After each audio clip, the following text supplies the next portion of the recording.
Every week, Question Time travels to a different part of the United Kingdom. Tonight, we come to Bristol, a city shaped by its maritime history and a strong tradition of political activism.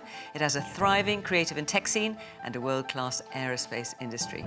As usual, our audience members arriving here tonight reflect the general political picture across the nation. And tonight they want to ask about the turmoil in Downing Street. Can Keir Starmer really hang on? And the immigration row sparked by those comments by Sir Jim Ratcliffe. Welcome to Question Time from Bristol. On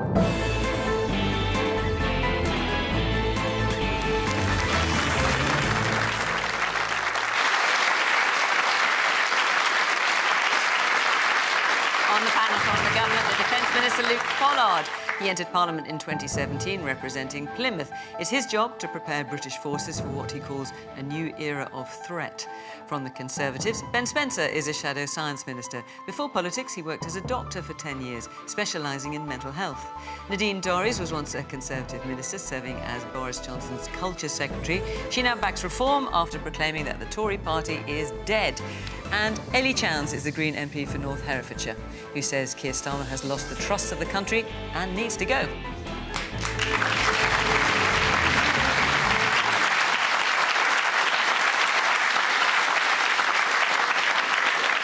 Good evening, welcome to our panellists. Thank you very much for joining us. Welcome to our audience here in Bristol. Great to see you, and welcome, of course, to you at home. Let's get started with our first question, which is from Carl Wilcock. Yep. Hi. Is the Keir Starmer now a lame duck Prime Minister? That's coming your way, Luke. No, I don't think he is. I think what I wanted to see from a politician, from a leader, especially after so many years of chaos, is someone that can try things, make mistakes, but admit they've made mistakes, apologise for it, learn those lessons and do better. And I don't think any of us want to return to the melodrama, the political chaos that we saw over the last decade. What have we just seen over the last week? I want to see the Prime Minister. I want to see the Prime Minister focus on the issues that matter. That means, yes, restoring trust. It also means learning where mistakes have been made. And he's been very honest this week, which is what I want to see from a political leader. I want to see someone that, if they make a mistake, admits it, learns the lessons, and then does better. And that's precisely what I've heard him say this week to parliamentary colleagues. What I know the public want us to do, focus on getting stuff done, changing Britain for the better, delivering the manifesto. Now, we're making progress in that, but I'm an impatient so-and-so as a minister. I want us to make progress faster. And the more time we spend on Westminster ups and downs, who's doing up and down, I don't think that's where the public want us to be. Focus on the issues that matter. But we've got to learn from this week, because I don't want to see this week repeated again. Frankly, I want us focusing on bringing down NHS waiting lists further, growing the economy, getting our public services in a better shape. Okay, well, look, we're making progress on. You say you don't want it to be repeated. You've got a transport union, the TSSA, affiliated to Labour tonight, just tonight, saying Starmer's got to go and be replaced by Angela Rayner. So this is just going on and on. Well, I don't agree with them. I respect that in a democracy people can have different views, and it's OK to have different views as long as you debate maturely and don't be muppets to each other. And I think it's right that in a big organisation like the Labour Party, a big family where people do have different views, and many of those views are passionately held, that we have a debate, we have options on the table that we can discuss and debate properly. But this week has not been a great week for Labour, I don't think. But I want to see us learn from the mistakes that have been made, as the Prime Minister set out, and do better and focus on the things that actually matter, bringing down waiting lists, growing the economy, tackling misogyny in our communities. These are the things that I think people want their government focused on. Is Keir Starmer now a lame-duck Prime Minister, Ben?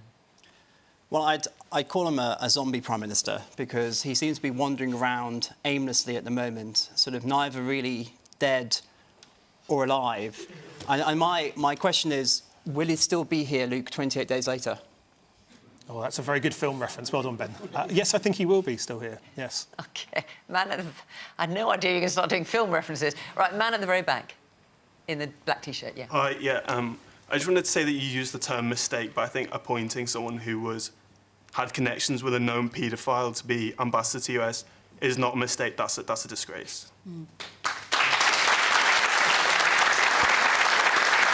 Yes, man there with the glasses. You also talked about how he's making mistakes and learning from them, but how many mistakes is too many mistakes? With the U-turns on PIP, on winter fuel, on the child benefit cap, when is that enough? Man here at the front. I appreciate people make mistakes because that's how we learn in life. But what I don't appreciate is somebody who shows constant poor judgment in his tenure so far. And that's appalling.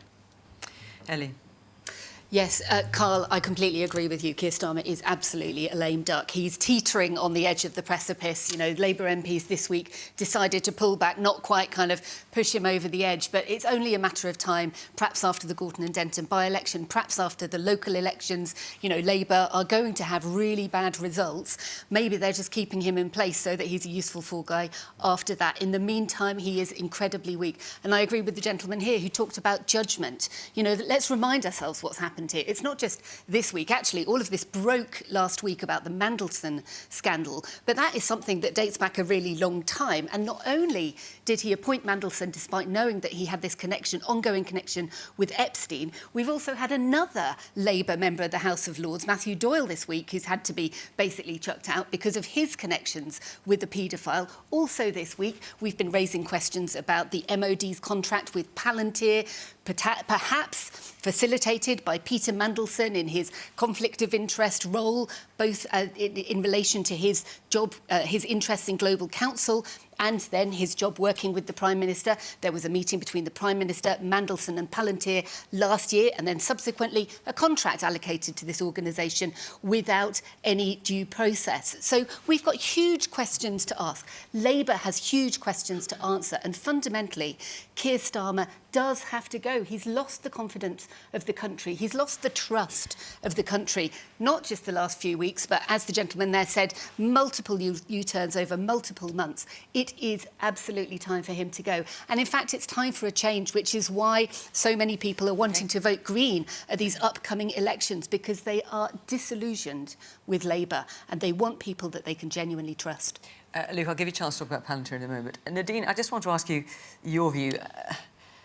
I know clearly you're no fan of Keir Starmer, but I'm interested particularly because you've been present at the defenestrations of two Prime Ministers, Theresa May and Boris Johnson. How do they compare? I was in the room. The Labour MPs have only been in Westminster for 18 months. They're still wet behind the ears. They haven't got a clue how to defenestrate a Prime Minister.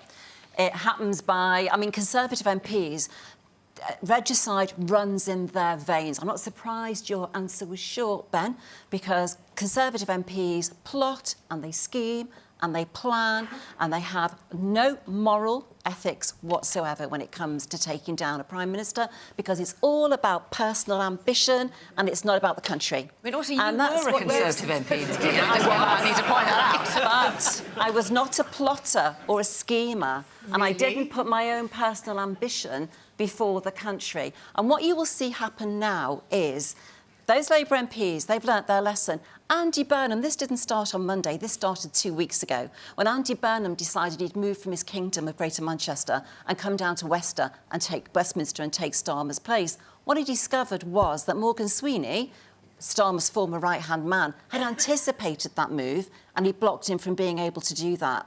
Keir Starmer has the weight of the number 10 machine behind him, and it is formidable. And a Prime Minister can hold on with that machine behind him for some time. And what Labour MPs will start doing now is it will be death by 1,000 cuts. They will start to undermine Keir Starmer. You saw it with Lisa Nandy this morning. You saw it with Angela Rayner this afternoon. You've seen it with the unions tonight. It won't stop, Luke. Every day there will be a bad headline now for Keir Starmer. And it will probably come, that is right, after the Manchester and Gorton by-election, or it will come after the May local elections. But what they will do now, those Labour MPs, the Angela Rayner camp, the left want to be in power, the West Streeting camp, New Labour, what's left of New Labour, they want to be in power.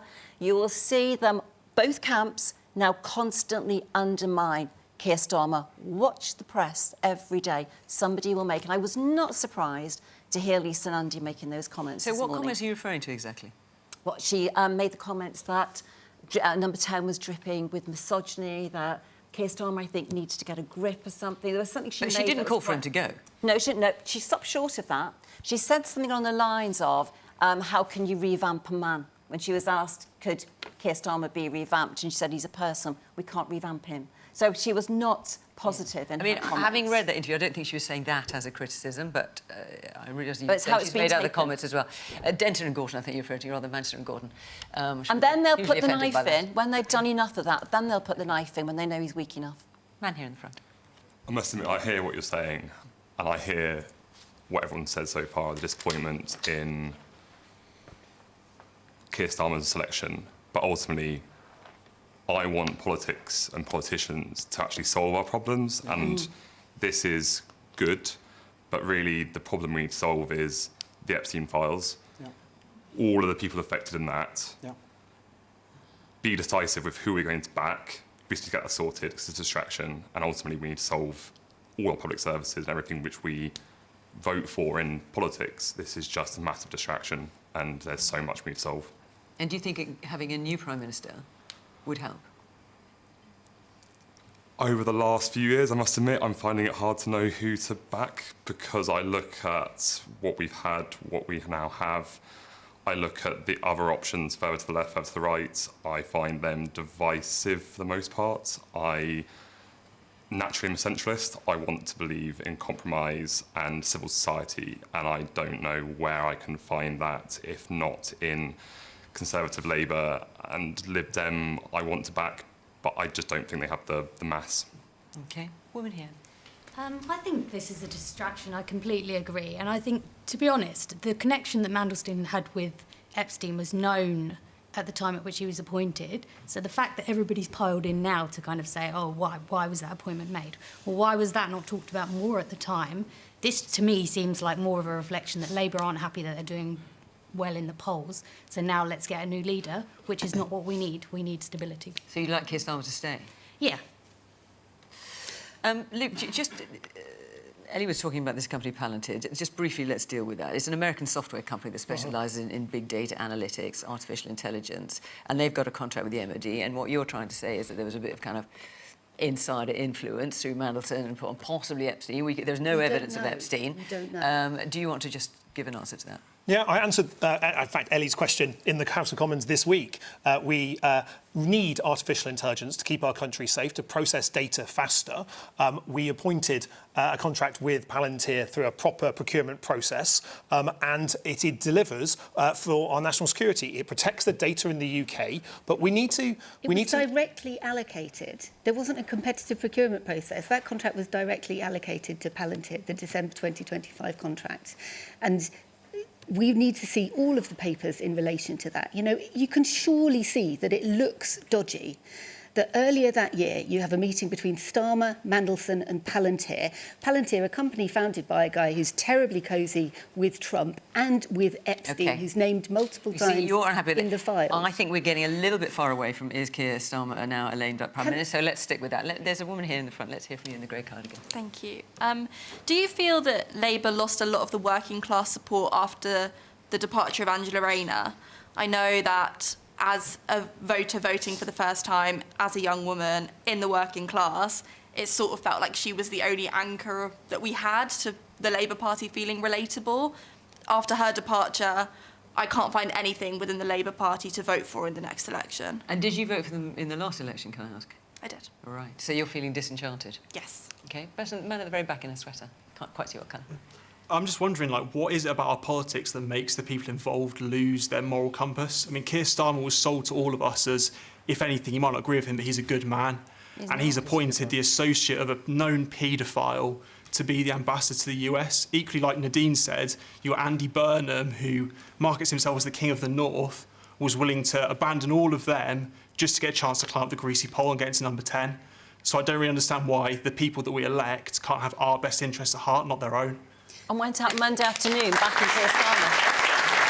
I've got to say, we started this question because so many of you asked a question more or less like this. That's why we went for it. That's how it works on this programme. And what we're hearing is quite a lot of disenchantment, I think it's fair to say. I mean, Luke, isn't that the problem? And at the heart of Carl's question, is Keir Starmer now lame duck Prime Minister, is this kind of... It's not going to be universal, but a fair sense of disenchantment. And also the fact that he is surely now at the mercy of his backbenchers. Because we've seen how powerful they have been in the last week. He's clung on to his job, but he can't afford to alienate them. Well, I think Keir is a good man.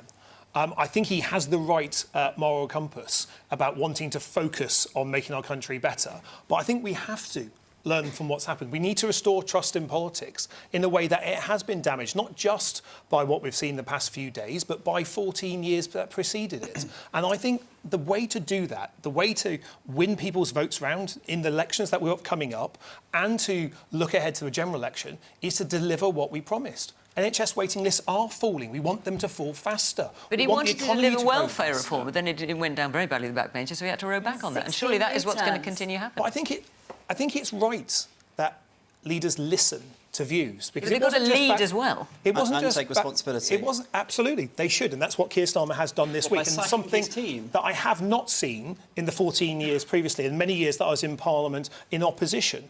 I want us to focus on the issues at hand, and I also want our leaders to be more upfront and honest, not like shirk responsibility. Keir has taken this on the shoulders. He has been very clear. He made mistakes in the appointment. We're learning from those, and we're focusing on the issues that matter, because I don't think that if we were just to do as the Tories did previously, which way am I pointing with Tories? Hard to know. And reform.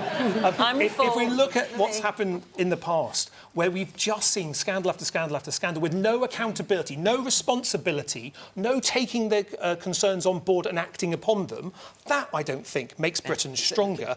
Focus on the issues at hand. Keir Starmer must be the first Director of Public Prosecutions who takes what people say at face value, if you're to believe his story. I mean, he must be the most gullible prosecutor in the world. His defence in this entire process was, oh, they lied to me, or this person gave me bad advice, as opposed to taking responsibility for the decisions he's made, as he absolutely should, given the role that he has. Well, that's exactly what he has done, though. No, he hasn't. That's exactly what he has said. That's exactly what he's done. Like, look, what's so sad in this whole sad affair is, you know, I think we need to look at the whole thing. Firstly, we need to focus on the victims of Epstein. We need to focus on the victims of paedophiles who've been associated with these people. That should be our primary focus. We need to look at this properly and see exactly what was said to who. I'm very glad that we were able to force these files being published. I hope we see them very soon in terms of what happened during the vetting process. And while this is all happening, our country needs to be governed. We've got big problems with growth being stagnant. We need to focus on improving our public services. We've got, the Labour government is causing all sorts of issues with the economy. Hospitality is going to the wall. People are concerned about their jobs. And all they're seeing is this circus in number 10 when we need leadership and we need proper government. OK, let me take a couple of points before I move on. Man in the front here. Yeah, he seems to have lost the support of the public. If you look at the opinion polls, lost support from the Labour Party. He's made poor choices to do with people as well as policies. When you think of all the U-turns, I can't see how he'll survive up until even the May elections. OK, man there in the glasses, yes. How many more people in his team are going to be sacked before he realises he is the problem? Every time he says he's got full confidence in one of the members of his team, they're sacked within a week. Yes, so when there's a strange thing in politics, when someone says, I have full confidence in them, a little chill must go down their spine, I wonder. Yes, a woman there in the glasses, a little bit further forward with a green sweater. Yes. Hi there. As a young woman, I think what's really concerning to me is that the experience of the victims, of the women and girls, has just been completely eclipsed by this political conversation about leadership and about Keir Starmer. But why are we talking about Keir Starmer when ultimately there's hundreds of women and girls who've been abused by Epstein and his networks? Yeah, listen, you make an excellent point. Excellent point. But hang on just 1 second, I'll come back to you, Nadine. And the reason we're talking about it is because so many of you asked about it. But I absolutely hear what you say. Nadine, very quickly. So one of the points that Lisa and Andy made this morning, again, was that there was a culture within Number 10 that was dripping with misogyny. And we know, when you have that misogynistic culture with an organisation as powerful as Number 10, women are sidelined and those women's voices were not going to be heard. But not only that, there are men within that misogynistic environment who enjoy privilege and preference, and that's how Peter Mandelson got his job, and despite the fact that Keir Starmer knew of his associations with Epstein, and that's why it was so wrong. And I don't, this your spin doctors and people who say, you, Luke, Keir Starmer's a good man, he's a good man, he's got integrity. He has none of those things. Because if he had integrity and he was a good man, he wouldn't run such a deeply misogynistic culture in Number 10. We would be hearing from the voices of the victims, and he wouldn't be giving his mates jobs, his mates with privilege jobs, in such important jobs and positions where those women just haven't been heard and have been ignored. All right, listen, in terms of the comments about Lisa Nandy, I'm sure if she was here on the panel, she would leap to the government's defence. That I do not doubt. But anyway, she's not here. I'm just going to move on, and then I will bring you in. I'm just going to move on, take another question, or I won't manage to fit them all in. Oh, but before I do, I want to tell you where we are next week, which is Ringwood. And then after that, we're off to Birmingham. So if you live in or close to either area, Ringwood or Birmingham, and you would like to be part of the audience and put your questions to our panel, apply to the website. All the instructions are there, and hopefully we will see you at one of those programmes. OK, Minesh, is it Vachani? Is that how I pronounce your name? Vachani. Great. Yep. Minesh, off you go. Has the UK been colonised by immigrants? And a sort of sigh and sort of bit of... How can I describe it? A kind of moan went through the audience there. OK, I'm sure you all know what we're talking about. I'm sure you know at home as well, but just in case.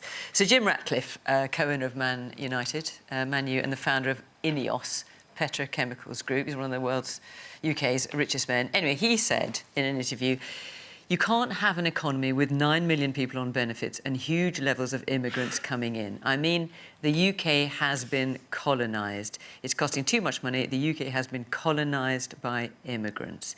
Now, he has said today that he's sorry if his choice of language has offended some people. But I think he's trying to stand by the point he wants to make about controlled immigration. Ben. So the first thing I'd say is I think that's very distasteful language. And I can totally understand why people are concerned by what he said. He's a private individual, and I also believe in freedom of speech, and within certain limits, of course, in terms of the usual limits on freedom of speech. Even though I disagree with something, I'll stand up for his right to say that in a democratic society. The frustrating thing for me is that this language doesn't help the serious and very sensible debate and discussions that we need to have when we're talking about, on the one hand, illegal migration, which we absolutely need to stop, full stop, and how we approach legal migration. These two are very different things, and often people try and mix the two together in terms of confusing. We need to have a sensible discussion on how we approach legal migration, the pros and the cons, a focus on citizenship, a focus on integration and where integration hasn't worked, and also recognition that we have many people in our society who have come to our country and we've welcomed them in to do various different jobs over many years and many centuries. Legal migration has been too high. There are issues within our economy that we need to go about fixing. Particularly, we've needed to put on legal migration in terms of particular industries have been dependent on legal migration.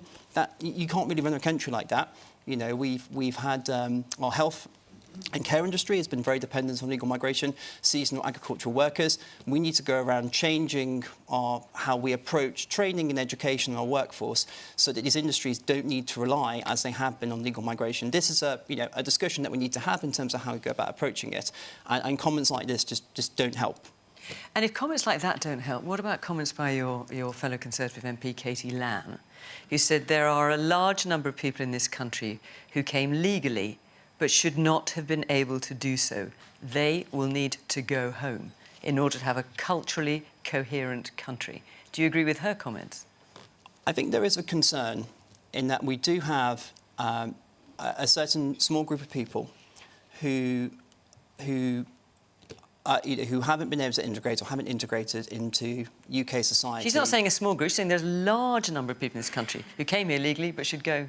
We should leave. I think it's important that people who are here, as part of our country and part of our community, their first priority and their first principle is to our country, to the communities that they live in, and that should be their focus. What I've seen over the past couple of years, and in particular some of the awful stuff I've seen as part of some of the Gaza protests, is that there are people who live here who don't sign up to British values, don't believe in our country and our mission. I do think it's a small minority, and we need to go about trying to fix that. So she was wrong, was she, to talk about a larger number of people? I'm not going to get into numbers. I think the point that people who are here, who are part of our society, I really strongly believe need to and should buy into British values, British principles, British citizenship. And I think that's an important part of integration, because where that doesn't happen, we do have a problem. And if someone is here legally who doesn't believe in Britain, doesn't believe in freedom, doesn't believe in the rule of law, I don't think they should be in this country. Yeah. OK. So if they're here legally, you send them somewhere else? I think we have a problem if we have people in the UK who are part of our community who don't buy into the mission and the dream of Britain. And I don't think it's unreasonable to talk about that. So even they may not have committed a crime, but even so, you still think they should be deported? That's not what I said. I think we need to... Sorry, I thought that was what you said. No, what I'm saying is we need to... people who are here legally in the UK, I think it's very important that when people are citizens, they buy into citizenship and the dream and mission of Britain, the principles that we stand for and we believe in. And you're saying if they don't do that, they shouldn't be here? So obviously not doing that isn't a crime, but you still think they should be deported? I don't think it's compatible being a citizen of our country and not believing in what Britain believes in. Ellie? We do have a problem in our country, and that problem is inequality. It's not immigration. The comments by Jim Ratcliffe today were outrageous. They were offensive, and they were also deeply wrong. He absolutely does not know what he is talking about. He quoted completely wrong statistics. And what he's doing is feeding into a far-right narrative that is pinning the problems of the country on a small group of people who are not the source of the problems. You know, you've just heard Ben tying himself in knots here, trying to justify, frankly, unjustifiable views, and talking about if people, if they're British, should want to contribute to the community. Now, let's look at Jim Ratcliffe. He's a multi-billionaire, £17.5 billion worth of wealth, campaigned for Brexit. The minute Brexit came in, he upped and left and went off to Monaco in order to minimise his tax. He's not contributing to our community. Well, others might argue he's contributing by creating lots of jobs. 2004. We need to recognise that people like Jim Ratcliffe are much more of the problem than people who are coming to this country to contribute, to work in our care services, in our NHS, in our agriculture. And, Ben was talking about making sure that we're talking clearly about legal and so-called illegal migration. What he actually means is people who are coming here fleeing for their lives as refugees and asylum seekers. That's not illegal. That is a fundamental right under international law. Now, what we need to do to support people who are fleeing for their lives is put in place systems like we did for our friends from Ukraine when they were fleeing for their lives. We made it possible for them to come here, and so many of them have integrated. OK. So, Ellie, do you see, as I understand, the Green Party wants open borders. That's something that has been up on your website for years. So, are you saying there should be, basically, Britain should be open to all comers? I presume that's the logical conclusion of that. I mean, ultimately, it doesn't make sense that there are huge restrictions on people moving, but no restrictions on capital moving. The UK should be open to all comers. There's 7-8 billion people in the world. We're not suggesting that they should all come to the UK. No, but anyone who but just to be clear, because I think this is really important. Anyone who wants to come should be able to come. No. It can't work like that, obviously. But then how does open borders work? The Green Party would like to see a world where we're not placing huge restrictions on people. We're not placing any restrictions if you have open borders. We'd like to see a much more equal world in which you don't have the huge global inequalities that drive practically what does that mean? Because this is like, because when we've had people from the Green Party on before, and Zach, and I can never quite understand exactly what you mean.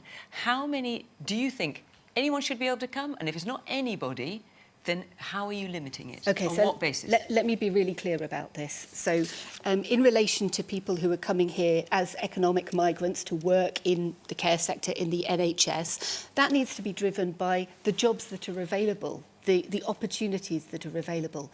In relation to people who are fleeing for their lives, seeking asylum, we take far less than our fair share of the global number of people who are fleeing. In fact, there are tens of millions of people who are fleeing their home countries. And so if they want to come to the UK, they should be able to come. Actually, my argument is that we should... Should they?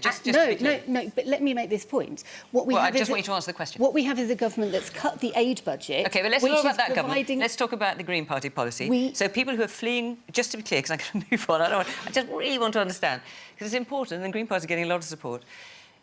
People who are fleeing persecution, and you said there are millions of them, if they want to come to the UK, they should be able to come? I think we should take our fair share globally, and we should also support people So how many is that? to find safety as close as possible to their home countries, because that's the best option for them to be able to rebuild their lives. Now, with slashing of the aid budget, we're reducing that, we're making the world more insecure, and by not enabling people to come here in safe ways, managed ways, we're driving people into the hands of criminal gangs and people smugglers. The system is not working, and there are really sensible things that we can do to make it, to create safe, legal, managed routes on the one hand, and to support people fleeing violence to stay closer to their home countries and rebuild their lives in safety. OK. A man there in the black sweater. Yes, as the previous speaker said, apart from the offensive language that Sir Jim Ratcliffe used, he did get his facts completely wrong. And you'd think the leader of a big organisation like that would understand statistics, but he said specifically that the population of the UK had increased by 12 million over the last 5 years. And in fact, it's increased by 2 million. So how can you take somebody like that seriously? OK. Man at the back with the glasses, yes, and the black sweater on the edge there. Yeah, I'm a Manchester United supporter. Oh, right. What do you make of it, then? Well, 75% of the team are non-British. Yeah. And I just think what he said was an absolute disgrace. Yeah. Woman at the very back with the red sweater. Yeah, I'm just going back to the previous panellist around British values. I would challenge anyone on the panel to spend 3 or 4 days in any NHS hospital, and the vast majority of people coming into your room caring for you are not British in the sense that you are discussing. How can it be that those people don't engage with and have those British values? I really would like to know what you mean when you say British values. You better ask him that. Yes, so I've spent many years in NHS hospitals when I was training as a doctor and working as a doctor, and I would entirely agree with you. I think British values aren't necessarily unique to Britain, and they're shared by a lot of liberal democracies, freedom of speech, the rule of law. But I think what's important when people are going through the process for applying to citizenship, and I don't think the Labour Party agree with this, commitment to the country, not having committed offences, being of good character, I think is really important. You know, I've worked with some absolutely amazing doctors, nurses, all different types of health professionals from all different backgrounds, and I'm very proud to have done so. This is the sort of point I'm trying to make is that we need to have it is a tricky topic. We need to have a sensible discussion about legal migration and how we approach it. And I think citizenship, which is really what I want to focus on, I think is really important. It's a contract between the person and the country. And I think previously we sort of handed out citizenship too easily. And I think it should be something that people need to work towards and commit to. And I think values and buying into the country and what we believe in, I think, is really important. Along with anyone who's integration. been through a citizenship test would seriously. All right, let me bring the rest of the panel. So Nadine, the question is, has the UK been colonised by immigrants? This is Jim Ratcliffe's comment. So Jim Ratcliffe, who's from a council house, I believe, and made good employees, thousands of people, has been a huge contributor to tax revenues in the UK. He dipped his toe in the political water today, got it bitten off. He did use a poor choice of words.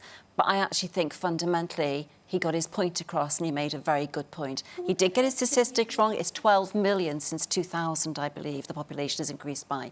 You can't increase the population by 12 million without your NHS suffering, education, public services, all-round housing. He got the numbers wrong. You're referring to 2000. 2000, the numbers are right. So, you know, he's a businessman who had a point to make. He made it. He may have got the substance wrong.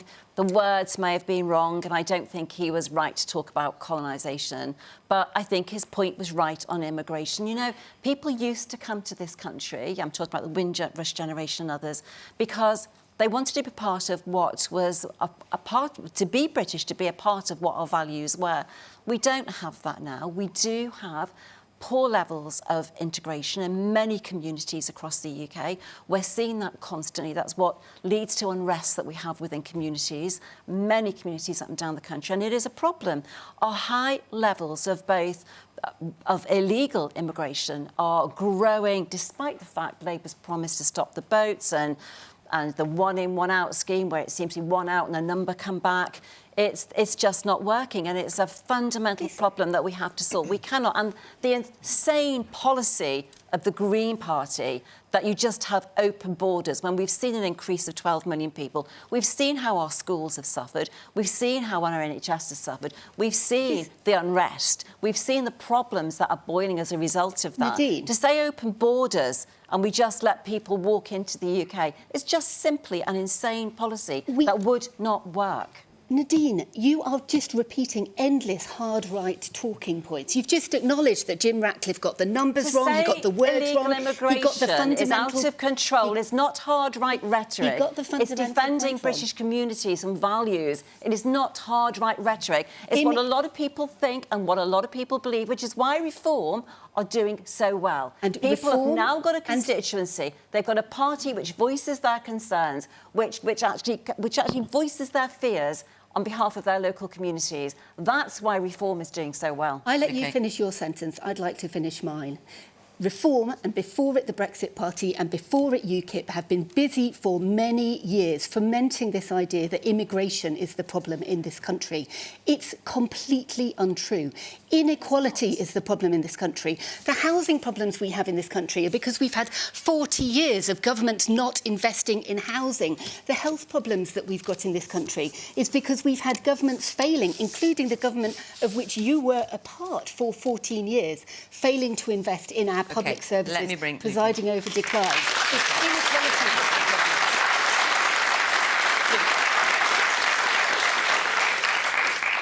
Jim Ratcliffe's comments were clearly wrong, both in a factual sense, and it contributes to the division that we're seeing. What really worries me about this debate that's just played out in front of us here is there are people legitimately concerned about the levels of immigration. There are people legitimately concerned about integration. Britain is a welcoming and tolerant country. They're the British values that I'm most proud of. And what really worries me about this debate is it creates space for division. It seeks to turn neighbours against neighbours. Now, Bristol is a brilliantly successful multicultural city. It is exactly what the far-right narrative want to see and put back in a box. They don't want that. And what really worries me here is that you're seeing this creeping division that appears, not just from the space that says, are we being colonised? That creates a debate about, are we being colonised, of which some people will seize the language and attack other people because of it. But it allows that space, just as it did last time we had a by-election, and a Reform MP won by a handful of votes, who goes on TV to say she's mad at seeing black and brown faces on TV.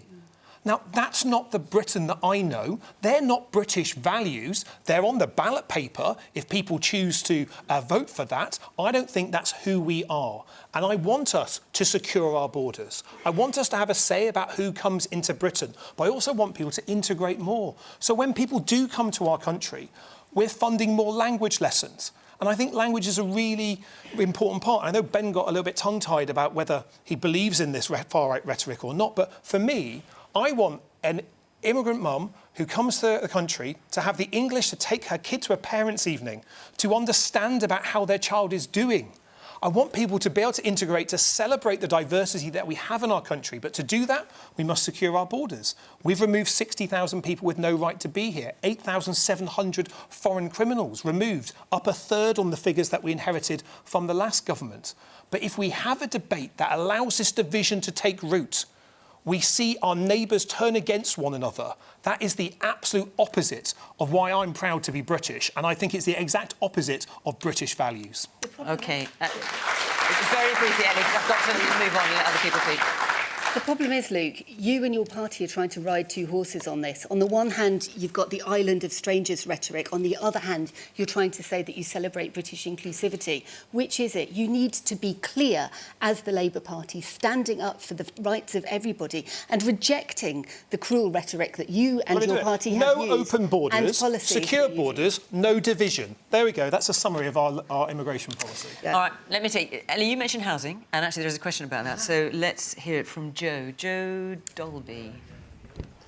Bristol house prices have exploded. What chance have young people got?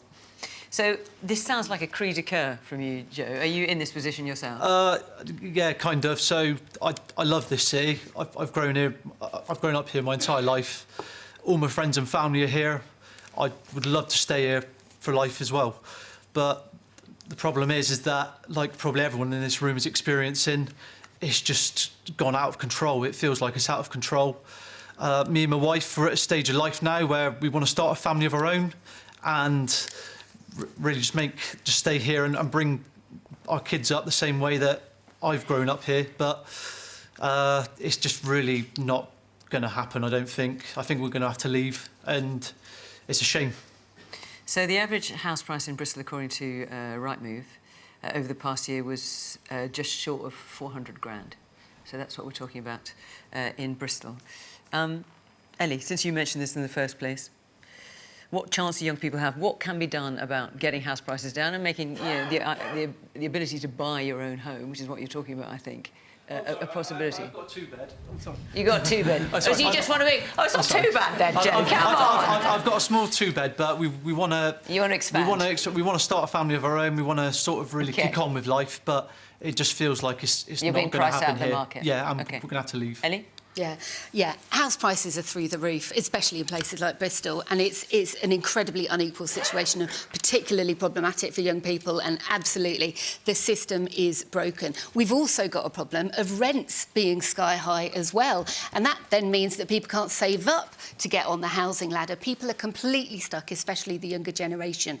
So there's several things that we need to do. We need to build far more social housing. We need to build housing that people can rent at affordable levels, and then they'll be able to save up and potentially get on the housing ladder later on. It'll also... So why did Green Party councillors object to development of 200 homes in Bristol? I don't know the details of that specific thing. I mean, you want more homes, but I mean, that was two developments of over 200 homes each within the city. Green Party councillors objected. So the Green Party's policy is the right home in the right place at the right price. We all know that developers are busy land banking, they're busy putting forward developments that might be kind of 4- and 5-bedroom houses with no affordable housing whatsoever. I don't know the details of that specific one. I do know that developers in my area are wanting to build on floodplains during a time when we're seeing increasingly frequent and severe floods. You know, the point of the planning process is that we do sometimes say no to developers because perhaps what they're proposing isn't a great idea, and we might force them to go away and come back with a better proposal. But the Green Party's not against house building. Heavens, we want more housing, but we also recognise that there's a really unequal distribution of housing. You know, there are people with 2 or more houses and then people who've got no access to housing at all. So we'd like to see rent controls, we'd like to see a cooling down of the housing market so that it's more affordable for everybody to get on the housing ladder and so that everyone's got a fair chance. All right. Ben, big intake of breath by you at the mention of rent controls. I think there's no better way of destroying a city than to introduce rent controls. Look, I mean... So, why is that?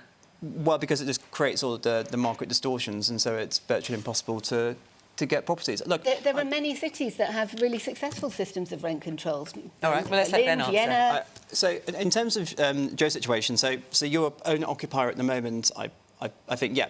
So I presume you paid stamp duty when you bought your first property, or to a certain extent. One of our big flagship policies is to scrap stamp duty. Stamp duty is an awful tax.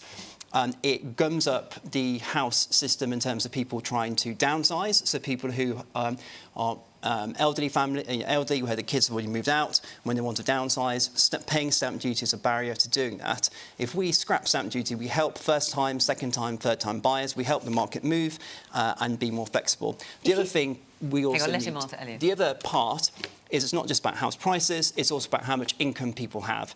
And key, particularly for younger people, is we have a growing and vibrant economy. And unfortunately, the policies that the Labour government's taking forward are doing exactly the opposite. They are making it very difficult for younger people, especially in an age where it's even more challenging with the advent of AI, challenges in terms of the graduate job recruitment. We need to make sure our younger people and younger families have hope for the future, and part of delivering that is a strong forward-facing economic policy and scrapping stamp duty. All right. Man there in the black sweater and the tie. Yeah, so at the moment, I don't think there's any incentives for young people to stay in England or Britain. Rent prices extortionate here. I mean, I pay £700 a month plus bills while at uni.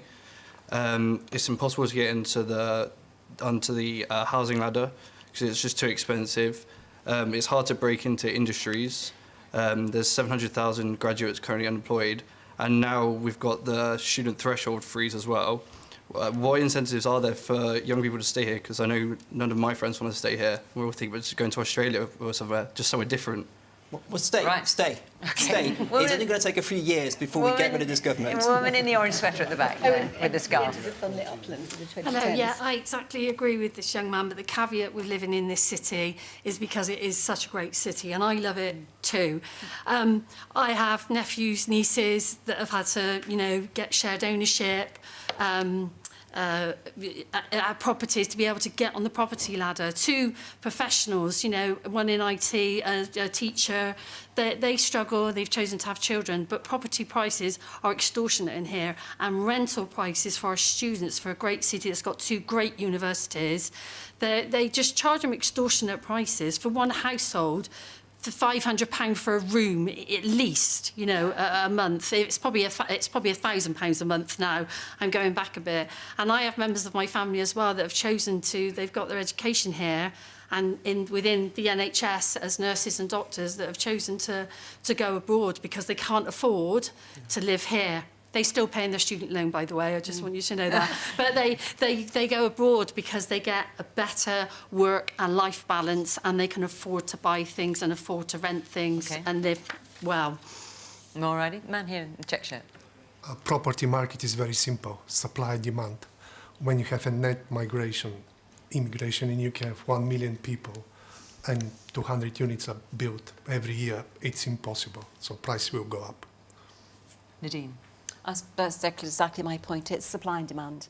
When you've got uncontrolled immigration, when you've got councils who are prioritising people who are moving new into the area over people who are from the area, the indigenous population, you're creating the beginning of the problem. And, it's actually down to... It's also when governments don't build houses, and the Conservative record on house building was not good, I think we were 80,000 short of our target. The problem is setting targets, actually, because nobody reaches them. This government has set a target of 1.5 million houses. I don't know how many are being built yet, but you'll reach nowhere near that by the time you leave power.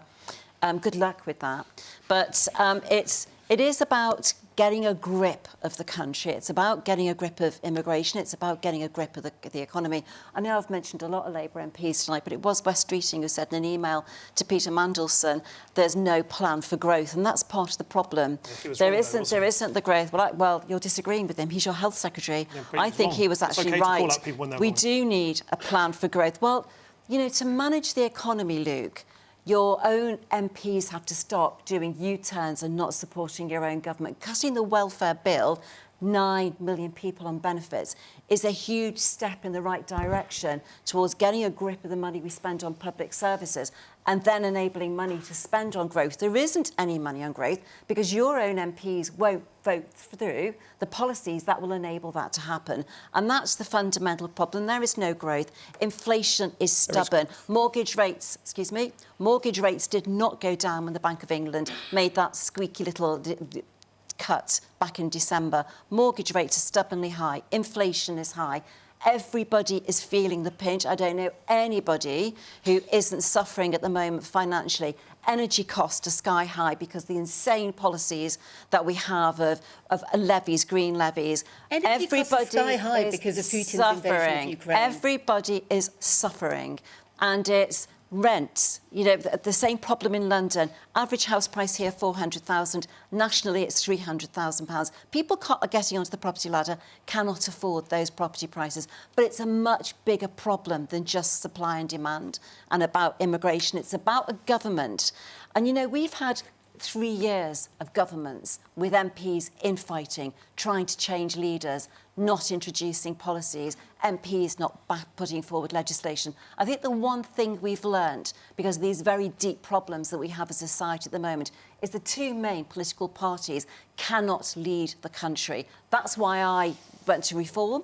It's time for a party that is going to be absolutely radical and bring forward change that's going to change All right, this, let me bring Luke in, introduce because you growth, talked a and lot do about the something faults of the housing. government. Luke, do you want to respond? I don't think you can have a new You'll know party in when May. you're just a retirement home for failed Tories. Yes. That's not a new party, Nadine. It's not. The question that Joe asked... You can't make that accusation without me coming back. How many failed Tories do you have in your party? Reform is How a many? party of hundreds of thousands. That's the difference between us and you. We're a proper grassroots party of hundreds Full of ex-Tory thousands MPs. of people. Let me answer Joe's question. Let me answer Joe's question. Got someone answer Joe's question. Come on, Nadine, let me have a go. I think... Well, just tell the truth and I'll let you have a go. Thank you, Joe, for that question. We are in a housing crisis. We inherited one from the last government because we didn't build enough houses over many, many decades. That's the reason why we set a housing target of 1.5 million. It's a reaching target. It's a tough one to How many reach. have you built but so we far? absolutely have to get there. I know you want to interrupt me, but let me please answer Joe's question. It's important that we build the houses. That's not just 1.5 million houses in general, but that's more social housing, more council housing, more affordable housing. To do that, we had to change the planning system. We voted to change the planning system to speed up the housing delivery. We put billions of pounds behind this to make sure that we can boot up the housing delivery. We're investing in skills because to build the houses, we need young people starting a decent apprenticeship. This is National Apprenticeship Week. We're adding funding to the apprenticeship system, decent, proper training. We dropped the 50% target saying 50% of our kids should go to university. It's a 2/3 target now. 2/3 of young people should go to university. So how's that going to help Joe get a bigger house? To build the homes Luke, we need. It's precisely because we need people to be able to have the skills to build the housing that we need, because more housing provides more opportunities for people to get on the housing ladder. But we need to do that. Housing start numbers are up, but we need to build those houses. And that will help people like Joe. How many have you built if you 1.5 million houses? We've said very clearly that we expect with the housing reforms that as the Parliament goes on, because the housing changes... You think we've not built a single house in 18 months? Nadine, you're living in a weird world if you think that's true. Houses that were not pre-agreed. Luke, OK, Nadine, all right. Luke, why don't you ask this? Which a number of people have made this point. Nadine made this point as well, talking about growth and a lack of growth. As has indeed the Health Secretary Wes Streeting. As you know, he said in a tweet, no growth strategy at all. Yeah. Do you agree with him? No, he was wrong. He was wrong. And since... I mean, he only said it very recently. No, he said it a year ago, and since then... Well, that's pretty and in the recent. last few days, he has admitted he was wrong. Growth has been up. Or has he said that because he's been caught out? Compared to international competitors, we have a higher growth level than Germany has, for instance, highest growth in the G7, but we need to do more. I'm an impatient zone, so as I said earlier, I want faster growth. That's the reason we have an industrial strategy. Why do you think the Health Secretary, and this is not some minnow in the Cabinet, this is one of the key players in the government, said only last year there is no growth strategy at all? Well, I don't know why he said it, but he was wrong. And look, I'm prepared to call that out. Well, I'm prepared to say that these things aren't right when the things aren't right. And we can see it's not right because of what's happened in the last year. Growth up, inflation down, interest rates down, housing starts up, employment up. Hang on. So if you look at the growth figures from today, it's 0.1%, so it's stagnant. And one of the reasons for that is because the construction... That's not stagnant, that's up. The construction sector has dropped. So how is that compatible with what you've just said? Yeah. So if you look at the quarter that these figures come from, and you recall it's the last quarter of last year, Jaguar Land Rover had a significant problem that had a contagion effects across our manufacturing sector. So we know there was a really big impact on GDP because of the impacts on Jaguar Land Rover. But growth was up 0.1%. Over the course of the year, it's a higher growth than Germany. Right? Yeah. These things matter. There's a lot of hands up at the back, and there's a bit of sort of wry... The man in you've got a kind of rust-coloured sweater, right at the very back row, and a blue shirt, and you're sort of giving a wry smile to what you're hearing. Yeah. You've all been very patient in certainly waiting. I'm coming to you now. Just to go back to housing... Yes, let's do that. It isn't simply supply and demand, because there was a political decision to make right to buy, take 3 million houses out of the public sector. Exactly. And some of those houses are now back in the private sector being rented by people subsidised under the public purse at enormous expense in a private rented sector that's not got rent caps on it, has not got adequate standards for those. And we're suffering the consequences of Tory policy from the 80s. 40 years ago. Yeah, Okay. absolutely. Woman, yes, with a blue top on, I think. Yeah. I completely agree that if we're focusing on house building, we need to also focus on the houses we've already got. Students paying extortionate prices for houses that are literally falling apart. I know friends have had leaks. I myself live in a house with insane amounts of unsafe mould that should not be good. We need to focus on house building, but also strengthening the actual rights of renters and, cracking down on landlords that are taking advantage of people that are struggling to afford those houses anyway. Yep. And that's exactly what we've introduced. So new rights for renters kick in from April, and that will exactly help people in your situation. Yes, but I think our law is part of this. You might need to explain what that is for people who aren't familiar with it. It's to do with when someone lives in a house that's got unsafe mould, there's an emergency, you can't live there safely. The landlord has to do something. That's been implemented. I'm pretty sure that's been implemented, but not within a 24-hour time frame. And there's no there's nothing to do with, I think, fire safety. I think is a right. So you think part there should be basically it doesn't do enough. Okay. Yeah. Man in the check shirt here. So following on from that point, and do you think there should be stricter regulations on foreign investments in terms of people coming to cities like Bristol, buying houses that they've not even seen and then turning them into HMOs? I have family that live in New Zealand and they have quite strict restrictions on overseas purchasers buying houses, which obviously helps to maintain affordable house prices for people because they're not being priced out of the market by overseas investors. Okay, woman here in the front. So my main concern is for businesses. So we don't have a lot of growth. We have lots of rules, lots of regulations, and ultimately it does damage, people that are hardworking. We don't have aspiration, entrepreneurship. We want to make people work, and it's so hard to recruit people, to get jobs, particularly as I run a business. It's really hard to get staff, so we do want entrepreneurships.